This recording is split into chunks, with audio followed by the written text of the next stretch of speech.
संगम recording studio.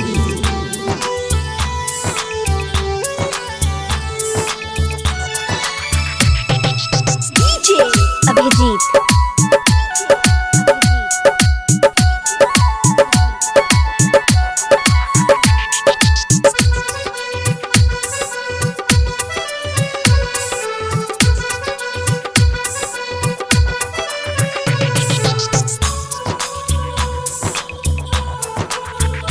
केकरा से करी सारा कियो नहीं हमर सहारा।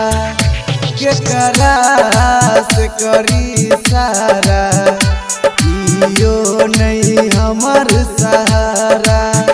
काटल जाई छे हिंदी भाषी को न पहुँचब बिहार दोबारा। केकरा से करी सारा कियो नहीं हमर सहारा। काटल जाई छे हिंदी भाषी को न पहुँचब बिहार दोबारा। केकरा से करी सारा को न पहुँचब बिहार दोबारा।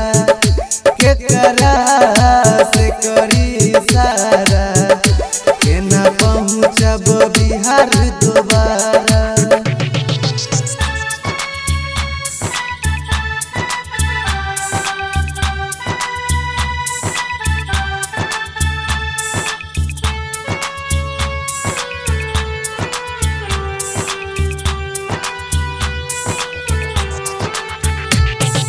डीजे अभिजीत।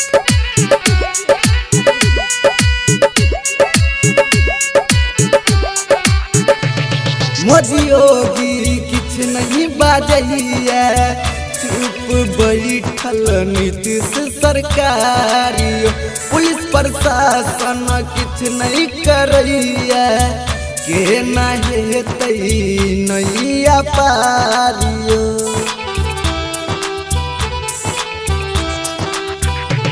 मोदी योगी किछ नहीं बाजैया चुप बैठल नीतीश सरकारी। पुलिस प्रशासन किछ नहीं करैया के ना हेतै नैया पारियो।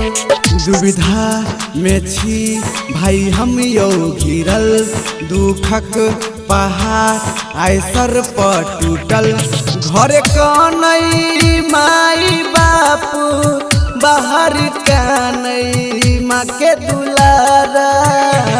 केकरा से करी सारा कियो नहीं हमर सहारा।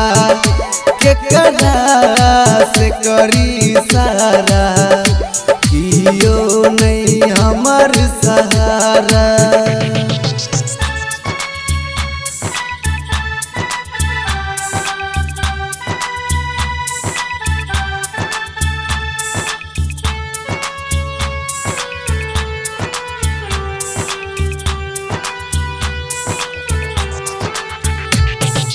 डीजे अभिजीत।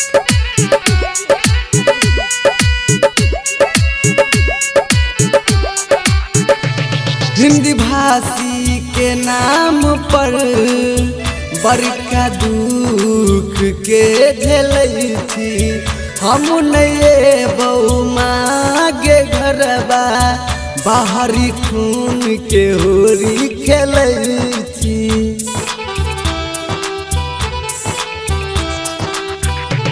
हिंदी भाषी के नाम पर बड़का दुख के झेलै छी। हम नहीं बहु मागे घरबा बहरी खून के होरी खेलै छी। तमिलनाडु में छी हम फसल दुश्मन सब आए हमरा पर लागल। राइटर विक्रम चुन चुन कहैया के बनतै हमर सहारा। केकरा से करी सारा कियो नहीं हमर सहारा। केकरा से करी सारा कियो नहीं हमर सहारा।